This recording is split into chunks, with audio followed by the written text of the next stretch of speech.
অষ্টাদশ বর্ষে নবারুণ সংঘ শ্রীরামপুর মানিকতলা সার্বজনীন দুর্গোৎসব কমিটির নিবেদন সতীর দেহত্যাগ। সমগ্র অনুষ্ঠানটির ব্যবস্থাপনা এবং রূপায়ণে শ্রী দীপু সিং।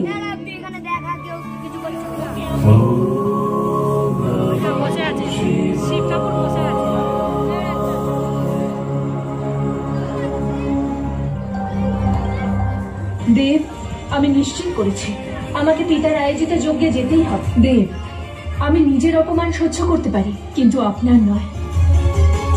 সত্যি বোঝার চেষ্টা করো। সত্যি আমার কথা শোনো, ওই যজ্ঞে যেও না। আপনি আমার জন্য চিন্তা করবেন না দেব।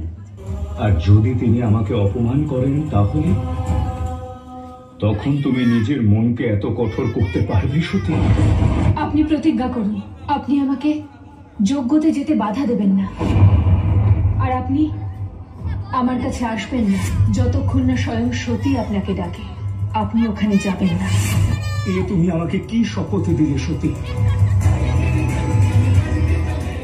দেব, আমাকে বিশ্বাস করুন দেব, আর আমি না গেলে ওখানে কোনো আহুতি ফলিত হবে না, আর তাতে কল্যাণের পথে বাধা আসবে। সঠিক বলেছ। তোমার শপথের সম্মান রাখার জন্য আমিও একটা প্রতিজ্ঞা করছি। যতক্ষণ তুমি ওই যজ্ঞ থেকে ফিরে না আসো ততক্ষণ আমি নিজের চোখ খুলব না। যতক্ষণ তুমি শিবকে নিজে না ডাকবে সতী, শিবের নেত্র বন্ধ থাকবে। ঠিক আছে দেব, আপনি আমায় আজ্ঞা দিন।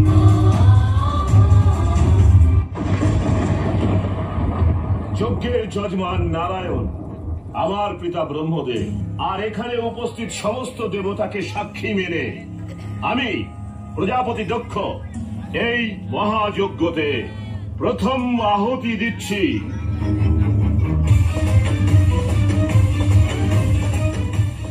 পিতা,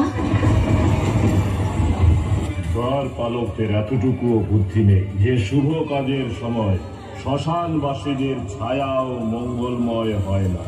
এই যজ্ঞতে কেবল আহুতি দেওয়ার অধিকার চাইছি পিতা। যার নামে তর্পণ করা হয়ে যায় সে প্রেত হয়ে যায়, আর তাদের শুভ কাজে কোনো স্থান হয় না। যে ওই দিন আমি মহাকালের কাছে তোমাকে দান করেছি, আর সেই মহাকালী আমায় গ্রহণ করেছিলেন পিতা। এখন বুঝতে পেরেছি বিনা নিমন্ত্রণে তুমি কেন এখানে এসেছো।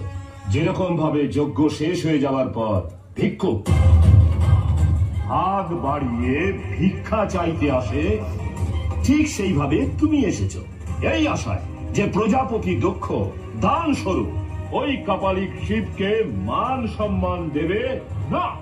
ওই কাপালিক শিবের জন্য আমার বাড়ি থেকে ভিক্ষা পর্যন্ত যাবে না। আমাকে বোঝাতে এসেছো প্রজাপতি দক্ষকে? যদি বোঝাতেই হয় তাহলে ওই কাপালিক শিবকে গিয়ে বোঝাও যে ওর বেশভূষা, ওর আচরণ এই সভ্য সমাজে থাকার উপযুক্ত নয়, আর নিজের জন্য মান সম্মান চাইতে যাওয়া ভিখারিও।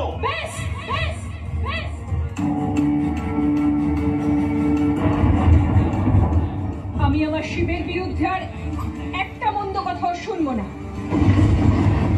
এখনো পর্যন্ত আমি আপনার কন্যা হয়ে আপনার সাথে কথা বলছিলাম, কিন্তু এখন আমি শিবের অর্ধাঙ্গিনী হয়ে আপনার সঙ্গে কথা বলবো।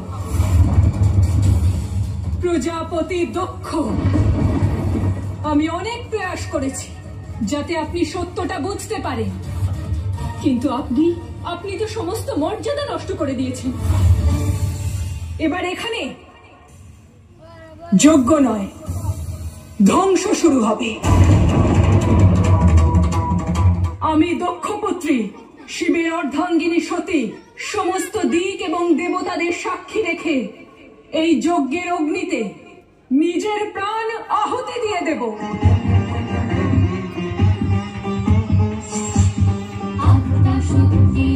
আমি মহামায়া সতী রূপে আগে শুধু ধরেছি লুকায়া, চেনো নাই পিতামহ তোমার কন্যায়, সহিব না যেন আমি চরম অন্যায়। রাখো এই শরীরে চরম আত্মা শক্তি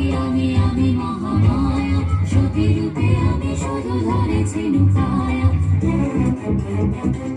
বলে দাও প্রজাপতি পক্ষে আমি শিব পক্ষে এছিলাম আমি তাই প্রাণ এ আমার শিবের গুণগান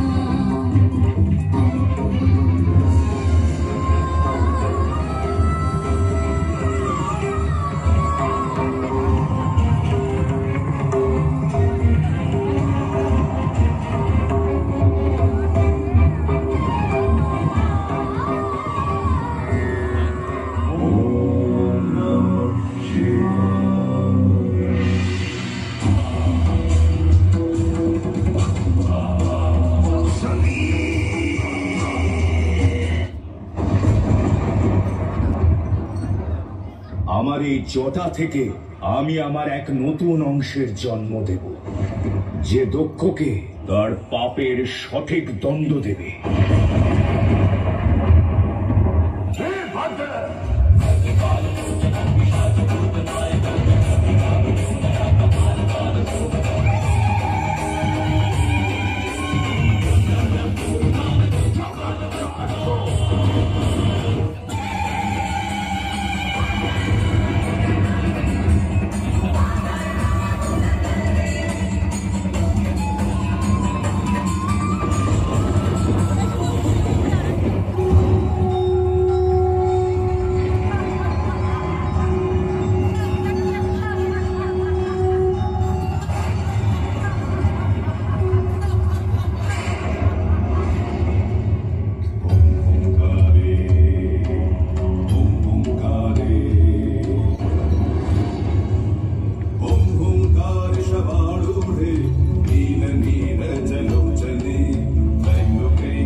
সেই সময় এসে গেছে দক্ষ, এবার তোমার বিনাশ অনিবার্য।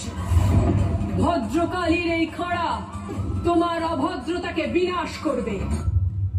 যেই উদ্দেশ্যে মহাদেব তোমায় সৃষ্টি করেছিল তাকে পূর্ণ করো বীরভদ্র। এই খাড়াকে ধারণ করো আর এই পাপী দক্ষের বিনাশ করো।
যদিও সতীর শরীর মৃত, কিন্তু তার আত্মা সতত এবং শাশ্বত।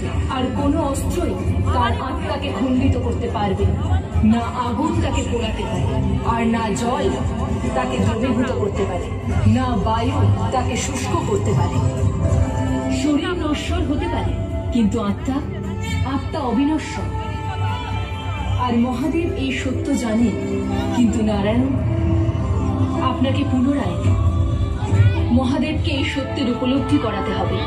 আর যখন মহাদেব সতীর কায়ার মোহ থেকে মুক্ত হয়ে যাবে, তখন শুধু ওনার জন্যই নয়, বরং সমগ্র সৃষ্টির জন্য এটাই শিক্ষা হবে যে আমাদের সেই শরীরের প্রতি কোনো মোহমায়া রাখা উচিত নয়, যে শরীর আত্মাকে ত্যাগ করেছে।